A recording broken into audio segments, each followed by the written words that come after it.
too scared. He's the one lying, the fraud. Mike will come up. Mike Olawale is here. He'll come up. The reason why I said that because I'm trying to show an example how easy it is to hide shit. Yeah, that's what they do. And so the thing is, if you Carla, you gotta highlight Zongo's comment. I think Zongo is taking a shot. F Zongo. Just like I didn't know, I thought that the liquor situation, okay, Jack Daniels, which is one of the most hick type drinks and came from Tennessee. I didn't know until this sister who just built a multi-billion-dollar company that Uncle Ernest is the one that had the formula. He was the distiller. Uncle Nearest. Man. Nearest, Ernest. Uncle Nearest. Yeah. Nearest, Ernest. Nearest. Zongo's gonna come up. Shout out to Ghana for producing all that chocolate that we eat. That candy, that cake. They don't produce the chocolate. They produce the cocoa, man. Come on.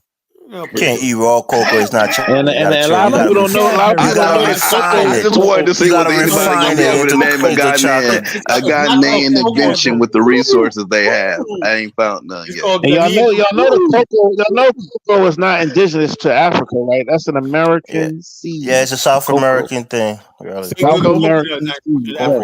That is not cocoa is different than coca. So when y'all eat chocolate, right? Think of it. It's from the Americas. That's where the initial Americans. And that's why they make their meals. They make a moly. It's like cassava. Cassava is not South American. Palm oil is majorly produced in Asia, but it's from Africa. Yep. And just like bread, even rubber, Africans get y'all shit together. How y'all got this shit? And y'all letting the Asians produce it. You know about breadfruit, Dollar Bill? Folks, get it together. You know about breadfruit? Of course, man. Why y'all think I'm a damn idiot or something? Because I'm because you go to get you know about breadfruit. We know about breadfruit in Liberia. I don't know if many people know about breadfruit. Breadfruit comes from Hawaii. It was brought during slavery time. You know about breadfruit, Jonathan? Cuckoo. Jonathan, you know about breadfruit? President Adu told the Swiss people. Jonathan, I'm talking to you, Jonathan. I don't know about breadfruit. What the hell is that? Yeah, okay, I get you. See, that's why I'm trying to tell Dollar Bill because a lot of people don't know about breadfruit. That's why I'm surprised you knew about it. Because it's something that's in Liberia that we use for a lot of different purposes. But the Gullah Geechee people use it too. I know about every damn thing I can get my hands on. Because you're from Gullah Geechee country. You know that's also African. From New York. They know about breadfruit in New York? Yes, because the number one research for anything in the diaspora in the world comes from the Schomburg in Harlem, where I was born across the street from Harlem Hospital.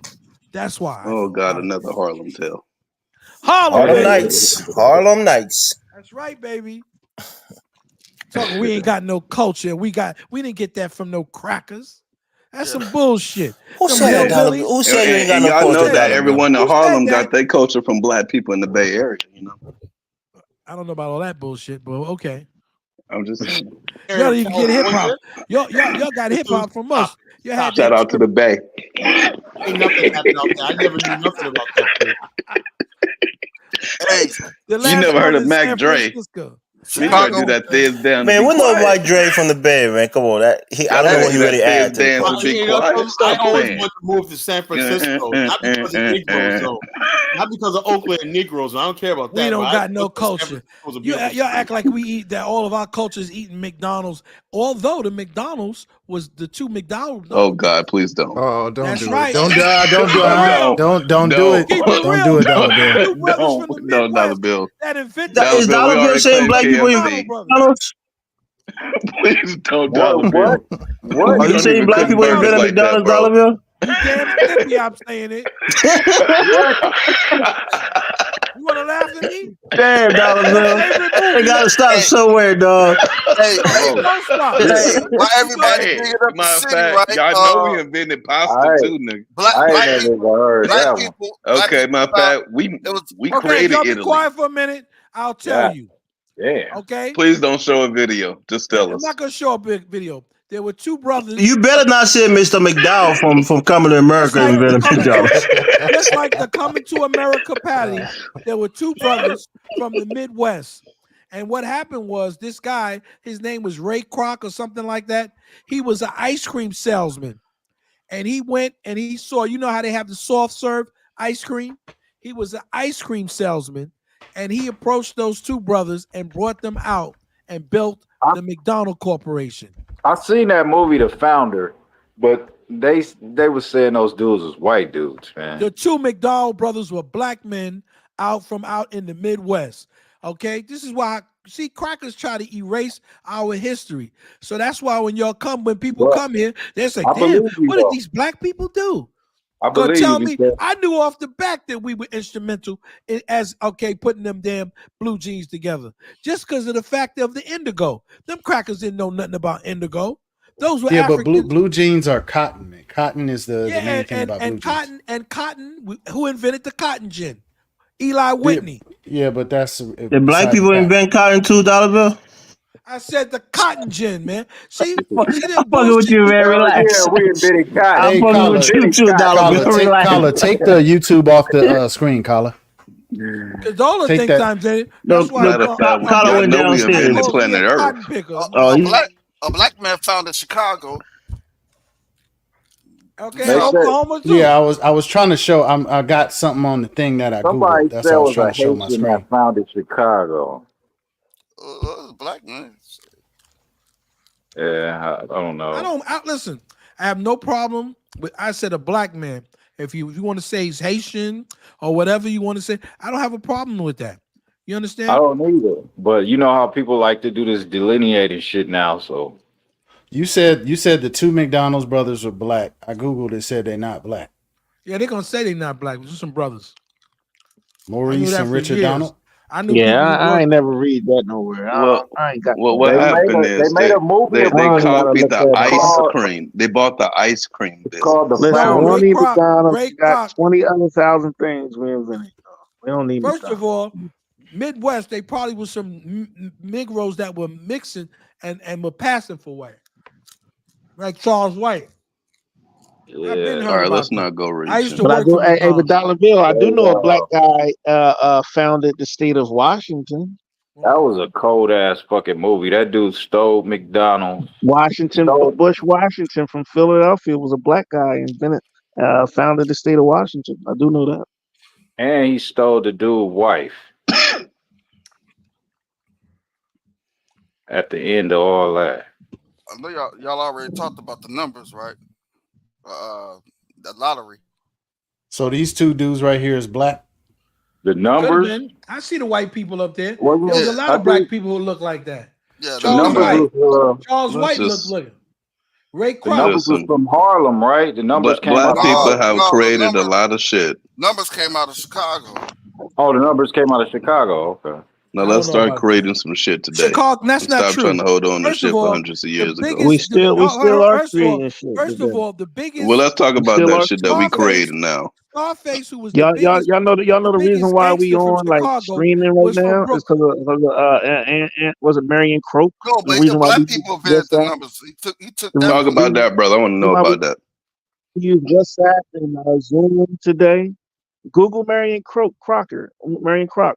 She's the reason. She's the sole responsible reason why we're on Facebook, YouTube, streaming, and stuff like that through her VI.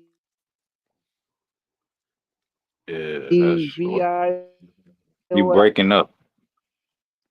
Marion Croc. She's the one that created Zoom. Inventions, you know. Shout out to Marion Croc. Zoom. She the reason why we got Zoom, FaceTime, WhatsApp. Yep. Telegram, all that shit. It's her invention of she broke the VIP code. Yeah. Marion Croc. She's in the Hall of Fame already. Anyway. Yeah. But yeah, it is modern inventions. It's modern crap, man. She from New York. Y'all trying to use that as a meme and shit. She's from New York, but she got her sauce in the Bay though. Yeah, so the Bay get to take that. Nah, Tupac got his sauce in the Bay. Him too. Master P too. Tupac was born in Rikers Island. Yeah, but they got laced in the Bay, straight up. He was born in Rikers Island. And the Rose M. Singer. Shout out to everyone from the Bay Area. God bless your hearts. Y'all got EB40. Y'all got. And you damn Skippy. Yeah. and too short. Yeah, we'll take that too.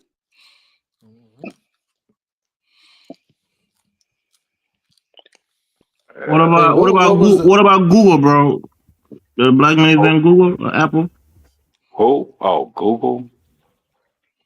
I know a black man is the father of modern gaming. Yes, we wouldn't play no video games without a black man. Yep, that brother who invented the video. Shoot woo. Yep. Now, I would like Zongo and Mike to come up and talk about, the inventions that come from their countries. I would like to know something. Well, I would say this on, Because unfortunately, I tried to look up Nigerian inventions, and ouch, Mike. Zongo, come on the platform, man. That shit hurt my feelings. I just looked. I'm like, come on a- now. Oh, go ahead. To be fair, continental Africa did invent, like, you know what I'm saying, the internet that we're on today, as far as like what? Yeah, it was a continental African man. It was a continental African that made the internet, but it wasn't like not the World Wide Web. It was like he did invent the internet itself. Damn, that made everything possible, huh? Continent, one for the African, the continent of Africa. Not as much but as what you think. it's not what we're using. You see how you guys are taking away shit now? You think all the things that was invented is how we're using it today? Come on, man. Shout out to the shout out to the continent of Africa, man. Shout out to the continental African for the internet. For the interweb. And plus interweb, whatever it twerking is. was invented in continental Africa too. What, Turkey? What was it? Twerking. Twerking. Oh, I thought you said Turkey. I was like, okay. Twerking. Yeah, but in continental African, twerking ain't just for females; it's for every. So dudes be twerking out there, Jonathan. It's for both sides. It was for both. I was so disappointed. I do be seeing those dudes in Nigeria, shaking their hips and shit. Yeah, like, what you shaking your Then ass? they gonna blame it on us. Look at And you. they learned it from African Americans. No, Betty. Zongo said it was a Ghanaian guy named Thomas Mensah. So I guess shout out to the Ghanaians. Okay, wonderful. All right, next. He invented twerking. What he said? Nah, you said he invented the internet, Dollar Bill. Come on the platform, Zongo. Come defend your people, man. You got something to defend. Come defend it. Now, listen, ain't no black guy invent the internet, yo. Y'all gotta stop falsifying. Look up this guy right here. information. Look this up right here. But he's not the father. Huh? You got guys like Bill Kahn. You got Vincent Cerf. Come on, y'all. We That's why we surf the net from Vincent Cerf. Man. That has a million things to claim. You ain't gotta claim the internet. Come on now. Stop.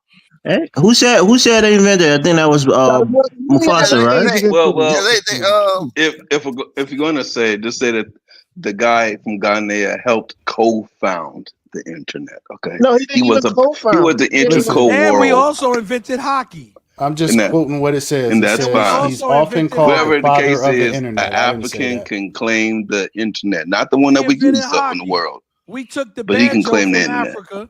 We took the banjo from Africa. The whole thing that goes on that the country music is from. Dollar Bill, we want to talk about the African inventions now. That's an African invention.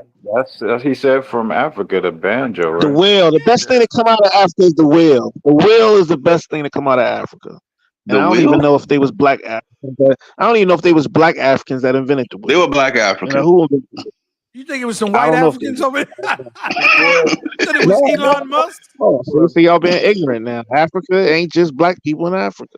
Well, they say the first counting instrument was the Egyptians that invented the wheel. Was they black? Was they sub-Saharan African? I don't think they were. Listen, what I don't like is this disparity because, African Americans, we are just one group. But when we say Africa, now we talk about all of these different groups. Are we that great that we got to compare ourselves to a whole entire continent of people? Yeah, yes. I think. Listen, John. I just wanted to hear other people say it. Hold on. You can, to be honest with you, that's a great answer. Look. To be honest with you, you probably can compare the African American last 400 years in North America, right, with any group of people that ever been on the earth in human history. With disgruntled African. I'm just saying. Look at these niggas. I'm just saying. He said No, he I just want to hear from other people. Next thing you're gonna tell me he invented peanut butter. Yeah, You know what I'm saying? invented that too. We just that great. We just that great. Have you ever heard of George shout out to the Washington ancestors. Carver? Watch that nigga say that. We all know who he is. We all know. You ever heard of George Washington Carver? So according to Zongo, a guy named invented the internet, invented a spaceship to go out of space or something, shit like that. And they invented prostitution. Okay, shout out to Ghana. That Negro's crazy. And they also invented land. What's that shit that we used to say that came from Native Americans when they give shit and take it back? Indian givers. They also invented African land, Indian giving. Land snatchers. There you go. They invented the artwork of you can buy this land, but you can only have it for 50 years. I know you're gonna say the They blacks, invented right? that. We gotta start using that out here in Blacks America. with no culture, right? Get out of here. When we tell you about our culture, he was just something that white people did. Yeah, you're out of your damn mind. Them cracker hillbillies can't dress. Who you think was working in the garment district? See, the thing about but you gotta understand, Dollar Bill. The thing about culture, most people around the world can't really identify what. Hey, you breaking up? Anything that are you in Africa, Mufasa? Anything, we are the culture of We're the culture of the world. That is what it is. And America is the culture of the world. Okay? The thing is, what my African compatriots, right? After all of my time in Africa, in different countries, I've seen what culture is. And I, for one, God bless Africa, I do not want African Americans to adopt what they call culture. They can have that. So when they say we ain't got culture, you right. We ain't gonna walk around with beads on. We're not about to walk around in flip-flops in the mud. We're not gonna walk around clothed up in grass. We good. In California, y'all got that flip-flop culture. Hey, bro, we got that from New York. We got that from New York. Y'all got that straight from the and bro, hold on, bro. We wear socks with our flip-flops, okay? No, I was about to say niggas be wearing flip-flops all day. What you talking about? Slides. That's some West Coast shit. Your ass ain't That's some West flip-flopping Coast in the shit. mud. No, I'm saying we wearing Nike slides. Niggas is doing that everywhere. Somebody coming you ain't flip-flopping in the mud. Flip-flops every damn way. No, I don't know about all them thong sandals and all that. You know what I'm saying? The Nike slides will rock those. Too fat for that. It's too cold in New York for flip-flops. Shit. Listen, all I'm saying is what they call culture in Africa, we don't need it. They can keep it. We don't need it. Culture, people overdo. Culture is simple. Culture ain't nothing but the culture is some basic ass shit. I don't have a problem it with ain't special. Culture. My problem is when people try to diminish our culture and say we don't have a culture, right? To say that we didn't bring anything from Africa. To say that, you just don't have you just a white man is a lie. That's fine. But they don't even know it's correct. Bro, white people copy us so much you don't even know. I was watching mainstream media the other day. White people talk like us on mainstream media now. They use our slang. I didn't even know that, bro.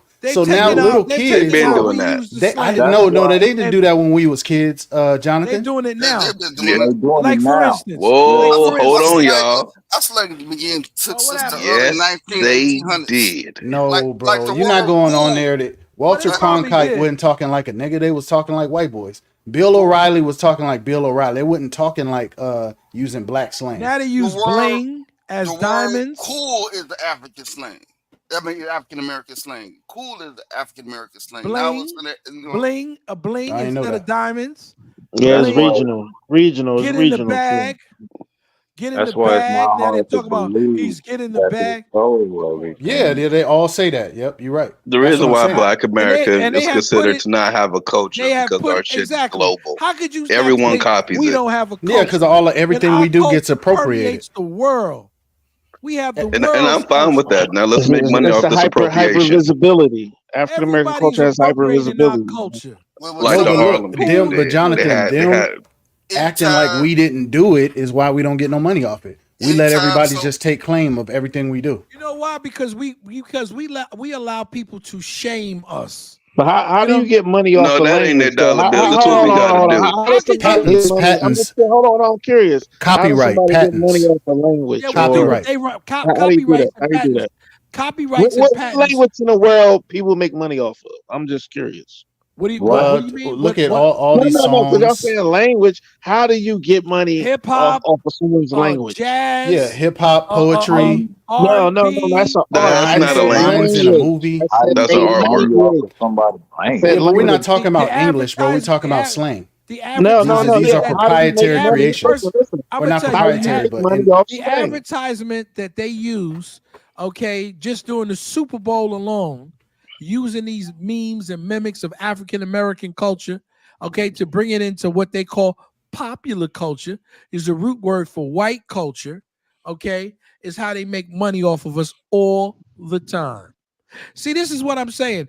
I mean, and I'm not trying to diss anybody, okay, even though somebody's going to take it as a diss, because what happens is you get people from other countries, specifically from continental Africa, they think white people have invented everything and done everything here, right? Because white And people so, have in their countries. and so what happened? I'm not going to go into that. So what happens is when they try to diminish our cultural contribution, okay, to America, America would be bland as vanilla ice cream and wouldn't be able to transport ice cream, by the way, if it wasn't for the African American man who invented, okay, that air conditioned refrigeration. Go Okay. ahead, brother. Tell them. So they you know what it is, they and I'm sorry, man, I don't want to get on people. How could you be somewhere in abject poverty and illiteracy? That's not calling you dumb, and you're going to tell me that you're inventing something and that you don't know, and that we don't have a culture, and we've been here for 400 years, and at one time I think Asia that surpassed us, the most highly technological, okay, a place in the world. It makes no sense. They ain't surpassed us. But you do that to uncivilized, savage African Americans who don't freaking read.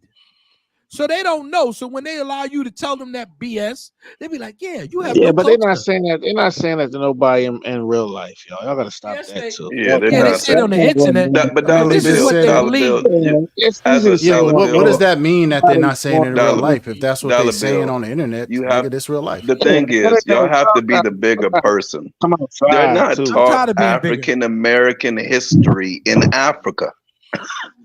They don't even know that Then they they had need to just slavery. shut up. They don't Then they even just know need they to had shut up. slavery going on in Then they their need to own just countries. shut up. and Listen, talk most of about the their own- They diaspora were was online. enslaved They're in not in Nigeria. Africa, y'all. They're They not think inside of slavery just Africa. happened outside Most of those of people Africa. are If you They were don't enslaved know, in if you Nigeria, don't in know, Ghana, and all these other countries too. if I go to They Africa, just don't right? know about it because If it's not in their history if I go books. to Africa, and even if I live there, and even if I'm there for 20 or 30 That's years, why I'm not and I don't buying know the history, I'm gonna shit keep that my they don't mouth know. shut.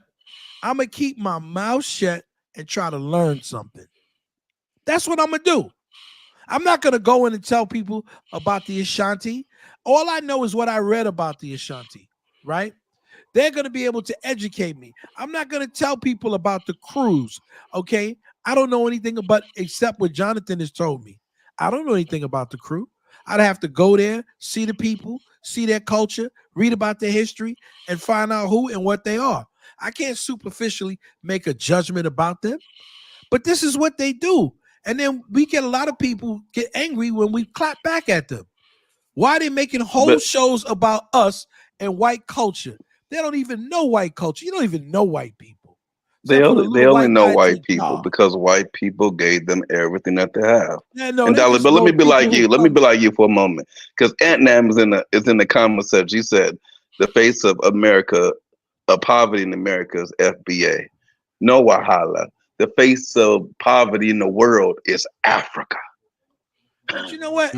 I'm not even gonna get into that with him to the tap. I mean, don't be proud about that, the bro. The face of poverty in America is JB Vance's people, the hillbillies that live in Appalachia. Those are the people who are the face of poverty. But Aunt Nam's dumb. He can't research anything. You understand? See, he wants to get into a back and back so he can run to other Africans and say, "This is what they think about us." It's not that. Well, we are the ones have been holding the water for y'all for all these years. Dollar Bill, we got to continue to hold the water for them. So what I advise, maybe college should do it, is to have a show, because they were talking about cotton picking. They're cotton picking in Nigeria right now. We should have a show about slavery within Nigeria. And you know what? In Ghana. And that you know way they can know y'all niggas was enslaved too. And listen, it wasn't just us in the Americas. Cotton, and right now, some of the best cotton you can get. They don't know that, Egypt, bro. Right? And so he's trying to tell me about trying to shame me about the textile industry when you have given up your textile to the damn Swedish and the Norwegians. They have all of the stuff on your culture. What people, they sell everything on your culture, but you want to get mad at me and call me a cotton picker. Fine, I'm happy I'm a cotton picker. They know that shit though, because you said they doing it right now today. How they not doing it? Listen, I was cotton picking in America because I was sent to be a slave. I wasn't cotton picking in my own hometown, bro. Right? They don't try to shame me with that nonsense. You giving me culture. You're not giving me culture. Man, it sound like y'all traumatized by these diaspora wars, man. I'm not traumatized. I'm just calling how they don't know if they doing it still right now. Let me tell you something, right? Let me tell you. Because these talking points are like 4 years old, man. I think y'all been traumatized. Yeah, they are old. Afrodamus just had a show. What I say? Just got introduced to the diaspora wars. Zongo was just on a show. Yeah, with Afrodamus. Zongo was just on the show today. Dollar Bill. With Afrodamus. What I'm saying is, Africans, for the most part, don't know their history. We have to teach them their history so they can know it. They can read. Most black people don't know their history. I don't care what country you in. Most black people don't know black history. We read in our history books and the books we have in America, they don't have these books over there. Anywhere you go with black people at, they don't know their history, man. It's crazy. Anywhere you go, I don't care if it's Atlanta, Lagos, fucking Accra, fucking Kingston, Jamaica. Black people don't know history, man. They don't want to know history because black people don't want to pick up a book and read, you know? They don't want to pick up a book. When the last time you been in Jamaica and you saw a fucking library? You ain't going to see nothing. Rwanda. But people are angry with me because I call somebody a shit slinger. We ain't got no libraries at all, man. We got. And that's another thing. We gotta open up libraries for them. They got to open up libraries and then teach them how to read. About their houses, their big houses, and everything in Nigeria, but they got no libraries, man. That's sad. Well, you got a big house with no damn sewer system, no plumbing, no big house in the rainy season, and you still haven't figured out what the Romans figured out. Dollar Bill, 300 or 400 years ago. They got a sewage system. No, they don't. Open sewer system. Well, Africa has the least amount of sewer in the grid in the world. You can look it on the Google map. And listen, well, you know what I'm gonna do? For Nigeria, they got a sewage system. It ain't the best, okay? Listen, but they got something. Listen, you know that sister in Liberia? Listen, you know that sister in Liberia? She has an article. She sent me an article the other day. Ain't no libraries in Ghana, man. Zongo, and you know what? And listen. It's a university library. You know what it is? Because people they are having problems, like I said before, with the sewer system and the boreholes. I sat up there and I listened to a guy from Ghana. He was an engineer. He's not from Ghana. He's from Nigeria. He's an engineer and he has a big program. We got libraries on every corner here in America. We don't need like that. We got more libraries than we know what to do with, you know? There's libraries all over the place here in my city. You know, during the Great Depression, people went to the public library in New York City. That big giant, you know, that big one with the lions, the one that's always. They went there, and future millionaires went there and studied to become the richest people in the world. Yo, look, Dollar Bill. The idea of the BAIO and Africa and the stuff I've studied, people say, "God damn, man, you put a lot of research in that." You know where I got my research from? Not from lectures, not from tapes and whatnot on 125th Street. Me going to a library. From reading. Reading in the library, you know. Got you, Kyle. Read that shit. What I learned that when I'm talking about nation building is actually possible because it's been done before. When you know history and you read a lot, you understand what you can do. The people You said it's not possible because of the diaspora wars I'm whatever. saying, no, it's possible even with the diaspora war. No, earlier you said it's not possible, and I said it's still possible. Never say let me never. clarify what I'm saying. Oh, Kyla said that. Hold up. I said the idea of an African standoff that is very I call him possible. Flipper. But hold up. But like I said, but like I said, I never calculated that the ops or the opposition would be Africans themselves. I always thought it was going to come from Black America not being interested or white people doing something like that. I had no idea that I was going to be looked at as an invader or a colonizer. That I didn't calculate that. That's what I did not calculate. You know, but Kyla, you only look like that to people that don't have no desire to ever go back to their home country. So who cares what they say? Yeah, it's mainly the people in the states that's going to say that, Colin. People in the continent not going to say that. People in the continent over there, like I've been talking to people in the continent, and they like, man, we might as well be colonized again. Yeah, that's where they at. We could complain about the Chinese. They don't give a damn. They want the Chinese to come and swoop in and take over. They could care less. Anything that'll make their country better. How can a group like the Lebanese, right, come from a shithole country, right? Shithole. Shit slinging country. I'm talking about basically a target practice for bombs. Lebanon is a take over. Hold on. Lebanon is a shithole, but they dominating in Liberia, dominating in Ghana, Nigeria too. Like that. How is that possible? Because they're not going to stop bothering because they're white. They're white. And they practice Islam. And you got Negroes like Zongo who think he's an Arab. He think he's an Arab, and so it's okay to allow another Arab brother take over. Meanwhile, they're doing whatever they want to do. Zongo think he's an Arab? Well, isn't he? Isn't he? Well, he's a Zongo, Muslim. you just as dumb as the Somalians. Exactly. Oh Lord, Zongo. I said nothing but excuses. No, ain't no excuses. The bottom line line is took one away from us. Shithole countries and whatnot. We don't want them no more. You know, that's what it is. You know, keep them. That movie bombed. You know, and you guys. Zongo's in America to date white women and to build up MoneyGram. Don't knock Zongo for taking care of his families. Then send that money back, Zongo. The same people running your neighborhoods in America. I don't know about exactly. No, they are running neighborhoods in America. You know why? Once again, I'm gonna bring this up now, just because y'all gave out Harlem. Don't blame that on the rest of us. We don't have no money here where I live. You know. Listen, no, we got Yemenites. I can walk to a black. We got Yemenites. We have Yemenites who are doing these things, not some other Arabs. You know why? Because Arab men stick together. Because no matter how screwed up they are, they're not going to allow you to talk about them. We allow everybody to cape on us, and those days are over.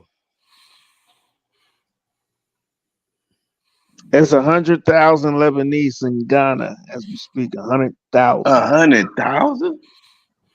Yeah. And that's in Ghana. Can you imagine Ghana taking in refugees and we taking in Ghanaian refugees? That's crazy. Out of West Africa. They take $25 billion a year out of West Africa and bring it to the shithole Lebanon to fund Hezbollah and all those stuff like this. You know, it's just ridiculous. Well, let them continue the good work. They'll say, Baruti keeps saying Africa is so smart, right? Look, I'm in America. I got a business here. What do I need to go to some dusty ass African country and lose everything I got when I, that's what they want to do. I always see black people going to Africa and they fail. I have not seen one success story yet. But black people say I'm going to Africa and getting rich. I have not seen one verified story. Some people do okay and they may make a little money, but I have never seen nobody like, whoa, where I'm going to be on Time Magazine. I just made a Black Enterprise magazine, but we did it, The only people really making money, they're reaching to Europe and they're reaching to America to bring the money to them. Basically, they have a business that's like something they're doing over online, and they're getting the money from Americans and Europeans. 100% facts. Yeah, that's the only way. I mean, who Yo, the hell, you know who the who's hell's making trying to money in make money Africa? in Naira? Even the Nigerians You ain't know that who's making dumb. money in Africa? The African women who married Europeans and got European citizenship, and they have deals, okay, with farmers to bring products and services 4 hours away from Europe. Those are the ones that are killing, making the money. The shea butter queens. Yeah, I don't know. I haven't seen it. I think your boy in South Africa might be making some money. Mark Glenn, he's doing all right. South Africa is a first world infrastructure. That's first world culture, first world real estate. Now, I basically what I do insure. I don't know how I would have to check out their retirement insurance market. That's what I could basically do good in. But I don't know if that market is big enough that I could basically justify going there. But I tell you one thing, South Africa is a start because they do got a financial system. I do ITC too. I'm in technology. My business is technology. Hey, Kyler, you can do South Africa. That's a nice soft landing for African Americans. That's the only landing. Nice soft landing, yeah. Like I said, basically, if I had exclusive things to sell, like government workers, insurance contracts and stuff like that for benefits and everything, I could put together benefits package on that to sell to companies. And Kyler, South Africa. You know what, Kyler? I think we could probably get Afghanistan done in South Africa since they give them, independent land to white folk. Oh, you got do they got actual businesses where they got employees, where they got a payroll, where I can say, look, okay, blah blah blah, let me do this and then your payroll, also a retirement plan. I could deduct this for your payroll, wages, and whatnot. Do they have a situation like that? You got banking infrastructure, you got credit in South Africa. Salary, well, how am I gonna make money there? I'm gonna make money with the average worker making $30 less than $30 a month. Kyler, you can make money in Nigeria. Dude, man, don't even talk to me about that. You can make money. You can make money in Nigeria, Kyler. Make them nickels and dimes, man. Please, keep that nigga change. What you mean? Afro Think Tank is making money, Danny. He got What's he a bar. doing? What is he doing? He hasn't made no. He hasn't shown he make money. He got a bar out there. Money in, but he's like these vanity projects. He hasn't showed this is how much I made and whatnot. Who's snoring? That part. Somebody sleep. What? It's probably Elvis that went to sleep. It's not big black. Zongo said the same can be argued for snow bunnies taking the wealth of rich black men in America. That's not really happening, bro. Let's be real. Not really. The majority, people always talk about interracial dating and all this stuff. To be real with you, most of the time, it's rare, but even when it happens, because it happens a lot in California, most of the time, the white person is bringing wealth to the black person. Most of the time. Bill Gates' daughter. Yeah, what I'm saying? Unless it's on them basketball players. Yeah, they're the only case, but it's very little of them. Most of the interracial dating that's going on. My best friend is married to a white woman. She, all of their kids, college is paid for because they white grandparents already set it up. Why want to hear that? Look at this. Kyler, you gotta take him off, bro. You snoring like a mother. Who is that? Elvis, I thought that was you. I'm just here listening to you guys. I'm not sleeping. That's Big Black. Black. He fell asleep. Big Black he's the one in the Indigo, right? No, he's as a big. Who was that, man? Big Black in Chicago. Is that Big Black? Yeah. Chi-Town. Chi-Town. And Chi-Town, the black man at one time owned the Chicago Tribune. Now hold on. Telling me that the average salary in West Africa is not $30 a month. Actually, Mufasa, you was telling me that's too much money to pay people. Didn't you tell me that? I don't know if I took it that far. Mufasa's cheap. Don't be like Zongo. I mean, Kyler. Don't be like that. The average listen. I'm not about to be average sitting up here. salary is like $60 now. Oh since wow! Nigeria decided to raise the minimum. No, Nigeria's minimum is 30 a month, ain't it? No, not anymore. It's 60 no, now. It used to be 20. I think it's okay. Pay you too. Trust me. Wait, my bad. Politicians It's probably not. get paid. It's $40 a month. $40 a month. Okay, they The must have just politicians bumped it probably again. get It's $40. They bumped $10,000 it a up month. to 62,000 naira. And Yeah, the So it's like politicians probably get $40. $10,000. Imagine, hold on. Imagine we send Zongo back there to make his $30 a month. He get they all right. got way more. Afrodamus and Dongo go back to making $30 a month over there. Let them love their beloved Africa. You know, Man, I'm so happy Amnam in America because man, his family is doing bad.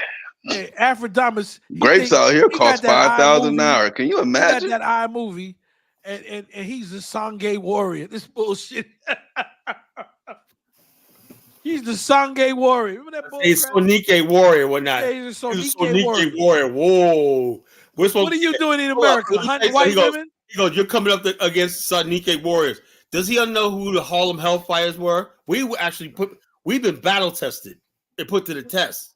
Your Sonike warriors, what do they do besides make a bunch of ooga booga chants and whatnot, speaking Shinagalaga? He's a Sangay warrior, and you are the blacks. Okay, you got low C in the thing. South Africa, I'm coming, bro. Whoop, whoop. You know, South Africa. Now, that's one country. I wouldn't mind. I could translate to Angola and South Africa. They have a provision for African Americans because they're of what we did. They're smart. You remember the day you were playing the video of South Africa showing shacks and the schools that are not properly developed? I was laughing out, man. That was funny. But yeah, man, it was true, man. We still have a long way to go, especially compared to America or Black America. You know, but in terms of coming to Africa for business, I think South Africa does have strength. You know, one point I will say is that if you look at the tax-based collection from our government, y'all got white and Indian people down there. That's what's saving you. Yeah, I'll be honest with you. Yeah, that's true. But let's look at the tax collection from the government annually. You know, we've got a population of 60 million, and annually the government takes enough money from the people. That is more than the tax collection of Egypt, Nigeria, and Kenya combined. And these countries, they've got, if you combine Nigeria, Kenya, Egypt, their population is 380 million. So in terms of strength of the economy of South Africa, it's very huge because the next three big countries in Africa in terms of tax revenue, they don't beat South Africa combined, which is Nigeria, Egypt, and I think it's Kenya. So Egypt comes second in terms of tax collection, although Egypt is growing fast, but they still behind. So in terms of the government public funds, which you mentioned, I mean the government, what is the word, like pension funds, it's the biggest in Africa. One of the most thriving. I think it's also the biggest entity in terms of corporate. Lozy, that guy that owns the Blacks Without Borders, Holloman, his name is Holloman, right? He has a medical. I had a medical transport business, right? And he bills insurance companies. You know, that's something like I did. You know, for years, I bill insurance companies.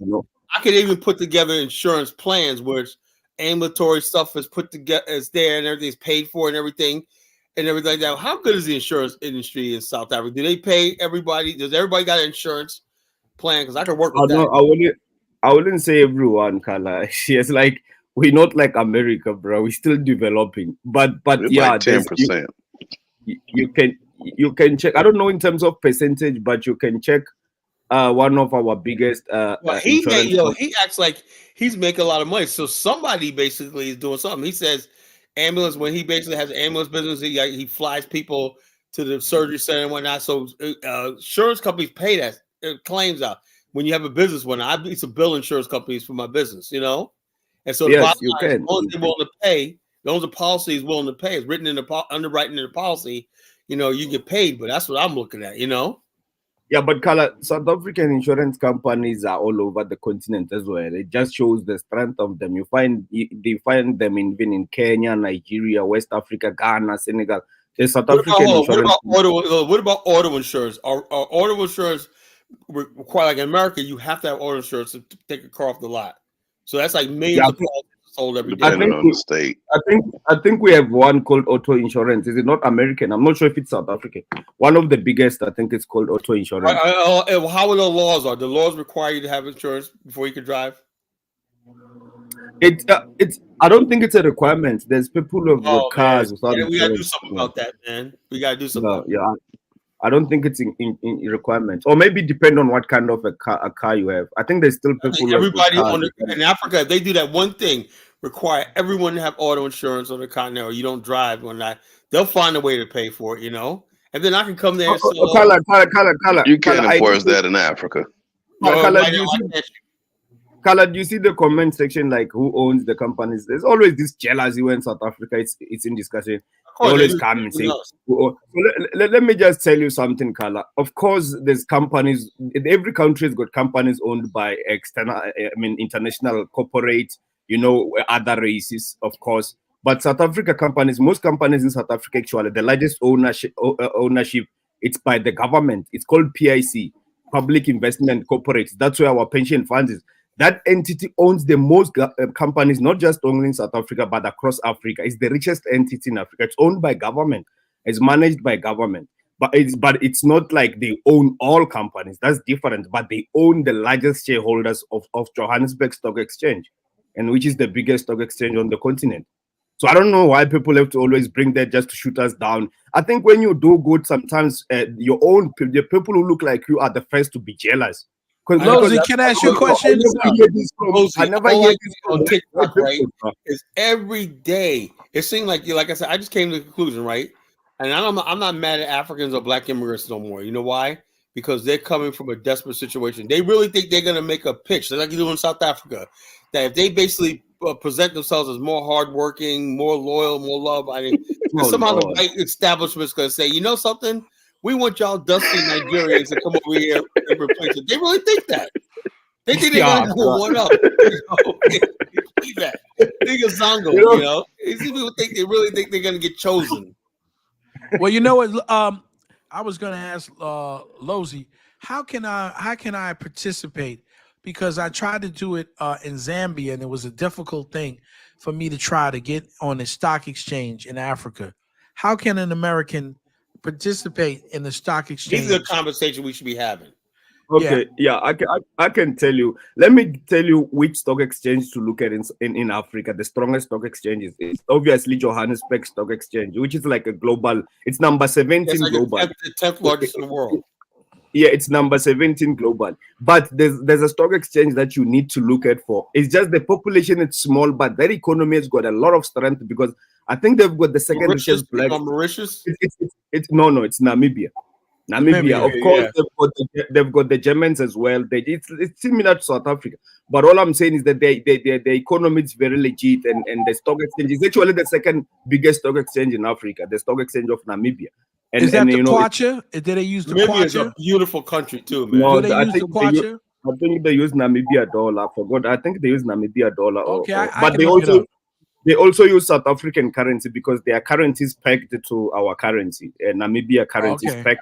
African country. But also the third one will be Morocco. Just that we look at North Africa. I love Morocco. I love that country. I love that country. Yeah, they're stock and remember Morocco has got the leading what is it? The financial potential, and I think they actually the leading financial center in Africa at the moment. And also they're becoming the hub, the transportation hub to the country because. I'll only fly Air Morocco, man. I love it. I love that airport. I love Morocco's like the best country, man. Because I tried to get into the Zambian. I believe it was the Zambian, but I think they got the kwacha. But it's so hard to you have to like transfer the money like all at one time, and you have to pay like fees, wiring fees, and stuff like that, and it becomes difficult to get on that stock exchange. Kala, you don't fly Air Peace? Add another country. It's more no African airline crazy. Just to add another country. Let the brother speak. Let the brother speak. To add another fourth country will be Mauritius, of course, but they don't have numbers. But the economy is actually the richest in Africa and the strongest. Like you can actually make good money, the quality money in terms of dollar. You can actually make it. So many South African millionaires actually have got investment, especially the whites, the Mzungus. They have a lot of investments in that country. Okay. Mauritius. All you have to do is really get on the stock exchange, the bond market, and invest in infrastructure, and have a government that's Well, I got to see because you like make I money do in Africa, Jumia. you know, but I made gotta some find money which on country's Jumia. I know first. Zongo. I know Elvis is going to tell you. Don't tell me that story how you made money on Jumia. Please don't tell that story, Dollar Bill. It's not just Elvis that's heard it. Kala, you know how wealthy Black Americans are. Black Americans basically, I think they're more wealthy than the entire continent put together, even all our small islands combined. Imagine if you always say Black Americans, if you all guys had the state of your own, like a country. Oh yeah, we'd be the most powerful country in the world. Yeah, and the black country, the most powerful black country. People don't understand that. They're like, they want to fight me on this. I said, if we could concentrate our wealth, and it's like the Jews do with Israel with our own stock exchange and bond markets that we're investing in, we could bring billions of dollars to that country, and it'll be an engine for the whole entire continent and win-win situation. The only reason you guys are not dominating Africa now, like the Chinese, the Indians, and the Europeans, is because you don't have a state of your own. Exactly. But by economy, by the measure of economy, everybody wants to fight for that. You're not going to go. Nobody. I was telling Mufasa that you're not going to do nothing until you have a state of your own. It's never going to happen. But by the measure of economy, you guys could be doing what Chinese are doing in South Africa if you had your own state. Yeah, because we're richer than Chinese. The problem, Lozy, is that there's some situations that happen, okay, in Liberia. And like I was trying to discuss with my good brother, okay, Elvis, is that if African Americans came to that country, because it's a country where it has a beautiful coastline, and they will actually start investing in there because Black people can invest there, okay, and other people can have opportunities to send children to school, and do different things. But they're so stuck in the past about what happened with the Americo-Liberians, okay, and that's what stops them from real investment in that country. The hard thing is to sell Pan-Africanism to most African Americans, especially those who make six figures and more, is that they see all of this stuff that's happening in the continent, and they're saying, like Kala, who was a leader of an organization, he can't endorse people just sending people over to Africa, and especially to West Africa, where they're going to experience all of these petty jealousies and rivalries that we have in America. Yeah, I look, I don't think the West Africa is just not that organized at the moment, but I think the West Africans you see online and the people in West Africa are totally different, man. I don't like the West Africans online, man. They're one of the most dishonest people you can come across. But I think the West Africans who are living in West Africa, they want investment, man. They want people who can come and work with them to industrialize. Every region in Africa wants that. But the ones you come online, they might make you think otherwise, man. I don't know. The ones that come online are the sellouts. Anyone that listens to them, it's just crazy. Because I meet African people. Whispers, I meet African people every day, okay, from the continent, and they're beautiful people. They work hard. They don't talk about anybody. They go about their business to educate their children. And it's these losers that I see online talking all kinds of smack.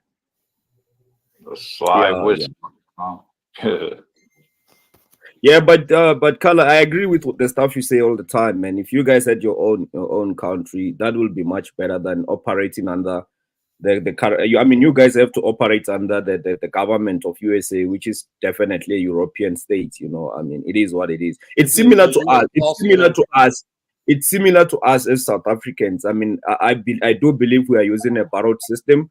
But the only thing, the advantage we have is that the land is our native land, and we've got numbers. You're the majority. Yeah, we've got numbers. But other than that, we still need to fight it. That's why sometimes I tend to lean on BRICS to say if it's the chance we have to take in diversifying the systems, we have to do that, because currently Africa doesn't have working systems. We just have to admit to that. But I do think we operate under a borrowed system. It's not our system. Yep. mean, it sounds good, but at the end of the day, And I think the biggest The problem best thing is that we should do is make an alliance with one particular country How you government. gonna make an alliance? What do you got to we bring? can gotta make make an it. alliance with You can make How an you gonna make alliance, an Kyler. alliance Get with real now. Listen, let me just say this, Colin. Colin, let me just say this. Alliance is done through government, diplomatic treaties, and everything. But let me Show just me say one this. treaty the black No, man in America ever signed. But listen, just think about this. Black people are now going to Mexico, to Panama, right? And I hear all these people talk, oh, well, you owe, but that's where the wealth is calcified in Black America, in pension funds, okay, in home equity. That's where the wealth is. Trillions of dollars. Young people don't have the wealth, right? You have a few guys on there online, they making a little bit of money, but that's not steady. The steady wealth in America is calcified with older people. You could basically, if you could get like a growing number of people competing for retirement dollars, when they move their pension, their Social Security, and their Medicare overseas and everything like that, that's billions of dollars worth of healthcare coverage, insurance, life insurance, everything like that. You can go to benefit the host country. Why do you think the Angolas are grabbing up Portuguese, retired Portuguese? They're settling in Angola. Why? Because they got them pension funds. That's why how do you keep think it the going. Colombians have a specific thing for pension?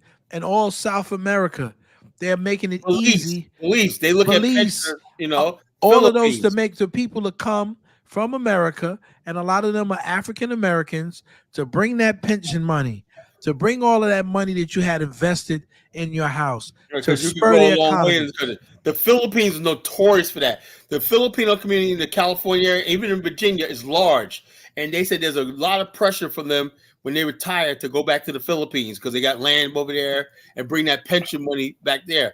And that's why they started Sister City Project. That's why I said we should start Sister City Project in Africa, but I didn't know where to start because I started with Liberia. I said, well, we got a connection to Liberia. Let's do that, But it is what it is. The Filipino community here in Virginia basically got the Filipino, their home communities over there in the Philippines taken care of. They got contracts. They got some everything. What we call Sister City projects. The Philippines benefit from all these Filipinos that are retirement from the shipyard, retirement here, and retired school teachers. And people go back to the Philippines, and now that money goes back into the Philippine economy. Hey, One of my guys, forgot his name. He went to jail. He got 2 years in jail. He was a Ron Villanueva, right? He's a Filipino guy, man. He was a slick motherfucker, right? Anyway, he was part of this investment program, right? And all of a sudden took it $10 million disappeared, right? And I asked my boy Jojo, what happened to that money? He said, nobody knows, right? So anyway, the whole entire Filipino community came out to support him. Ron's a good guy. He's a young guy. And he was a state delegate. He was a Republican state delegate, right? So anyway, Jojo said he took a plea, got only 2 years. I said, 2 years. I said, where's that money at? He goes, probably somewhere in the Philippines. He motherfucking robbed the fucking some fund they had, for it to help disadvantaged people in the Philippines and whatnot. Some whatever they raised. It was like $10 million he walked away with. It disappeared. They gave him 2 years. Think we should alliance with Nigeria, Jonathan? Man, that money will be gone in 2 years, man. Most definitely. No, but Kala, I must say this. You know that banking sector of Nigeria, it's actually in top 5. I would agree with that, though. I own shares in the bank. Now they need to fix they have issues. They got the population. Top 5 in Africa. They actually, in terms of financial sector, Nigeria has got strength. The banking systems, it's not that bad, man. A lot of fintech companies and everything. I'm gonna say something because our brother Baruti is a close friend of mine. Okay, so I'm gonna at least this week he's still my buddy. I'm gonna have to ask you the $64,000 question, Lozy. Please explain what is it? Ubuntu. What is it? Ubuntu for us? Basically, Ubuntu is one of these ancient, stupid African systems that never work. Like, we have to be honest with ourselves, man. We have to be honest with ourselves, man. That system, like, it's mostly like with the Bantu people, and you find it probably in the SADC and East Africa. It's basically just a system of saying, I am who I am because of you. It's basically similar to close to socialism, but it's just something else. The whole village raises a child, meaning all the I can have a kid and dump it off on yeah, everybody else, exactly. you know? Exactly. It removes people. It removes personal, individual responsibility. personal responsibility. Basically, the bumps, the failures in a society can be excused and protected by the community. Yeah, it's not competing in the modern days. It's a failed system. Yo, I bet you It's Rudy's a bum. You know, that's why you like Ubuntu. You know, Rudy's not a bum. That's not true. But Rudy actually he goes back and forth to Africa to speak, and he's written about Ubuntu. That's one of his favorite why things. does he think some primitive thing called Ubuntu is gonna do something? I just wanted to ask the South African, like Black America. Why did he want that? I just wanted to ask. Well, my bad, I wasn't listening. What is the Ubuntu? Ubuntu. What is the Ubuntu? I just wanted to know how South Africans feel about Ubuntu. No, look, I'm an individual. I'm sure you can find Pan-African South Africans who are delusional, who will say, "Yo, they will sell you all the Pan-African bullshit." I'm not about that, you know. That's what that is. Yeah, you will find. Now, look, all the systems in Africa failed. That's why we got dominated. So we need to find systems that work and match the modern world. No, not some kind of ancient. Vote Losey 2028. Reality is not. Losey got a brain. I acknowledged that a long time ago that Black America should make alliances. It stopped trying to be Pan-African a long damn time ago. There was a Louisiana city that made a sister city with Carla, Africa. you can make an alliances. There are groups of people. There are groups of people in the press countries that don't have their own government. Even they got alliances, Carla. Let me tell you, you take the most dusty country. Palestinians ain't shit, and they got alliances. The most dusty country in Africa think he's your superior and everything. He don't have to listen to him because he has a flag. He is recognized by the UN and whatnot. We're not that's just what it is. The average African don't. You make alliance with yourself. Carla, in Nigeria, October, nobody celebrated Nigerian Independence Day. Celebrate all that. They don't give a damn about that flag, Carla. The only people we watched the video of people in New York celebrating Nigerian independence, and everyone said, "Yeah, of course they'll celebrate. They're not in Nigeria either." Well, was it some type of protest or something? Because they usually celebrate. There was protests. They were protesting on Independence Day. Wasn't nobody celebrating that usually shit? Do. They usually New Orleans. What the hell you gonna celebrate? New Orleans got a lot of sister cities. I think Baruti probably fell off and went to sleep. Zongo, what are you talking about, Zongo? What validation do I need on Black Americans? These blacks. They have their own country. They don't need we have no real power in America. They don't in their own country. They got a country. Hold up. Black people do dominate, control certain cities in America. You know, so right. Also, not only that, get this: if we have no power in America, then why is the African sitting there begging Eric Adams, say, "You're a fellow black man. We're getting discriminated against," and Eric Adams' bleeding heart is giving all these African migrants because they complain about racism, all this benefits and stuff like that. But yet we have no power. And well, they better hope he don't go to. They better hope he don't go to jail and get forced to step down. Because if he does,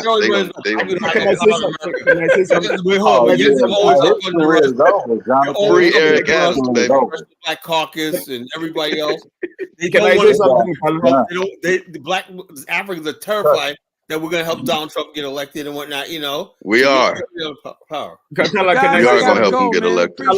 Look, can I say something? Yes, look at the Zongo's comment. Zongo is always calling in here, having a chat with you guys. I barely come in here, and you know, I wonder who's kissing whose ass. And you know that Afri Damas had a show this evening. I know Afri Damas' position. Lots of other Africans were on that panel. You know, they were on Black Americans, and I'm like, you know, these people have a lot to say.